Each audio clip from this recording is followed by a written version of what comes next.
Hi, I'm Kaylee, and today I'm announcing the winners of the National Geographic Explorer Academy giveaway. In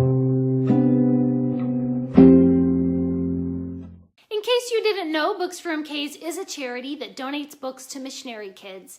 If you want to donate to the kids, you can do so at GoFundMe.com. There's a link down in the description, and there's a card right up here and a button at the end of this video where you can donate to the kids. And please remember to click on that subscribe button and on the little bell so you can be notified every time that I post a new video. So for the past couple of weeks, we've been doing a giveaway of the National Geographic's fictional series called Explorer Academy, and I will link my review of those books right up here and down below in the description. So we are now going to find out who are the lucky winners. For the grand prize, you get Nebula Secret, the first book in the series, and The Falcon's Feather, the second book in the series, and you get a very cool Explorer Academy tote bag.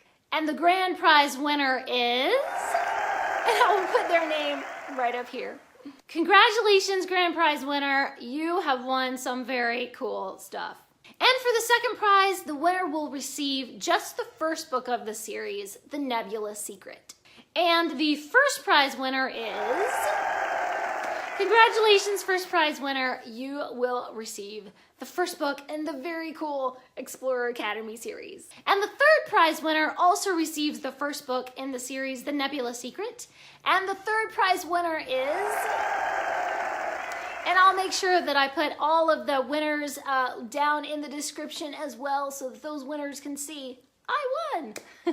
Thank you so much to everyone who participated in the giveaway and entered. And if you didn't win, that's okay. You can still find the Explorer Academy books and buy the t-shirts and the swag and the hats and the tote bags and everything at the Explorer Academy website.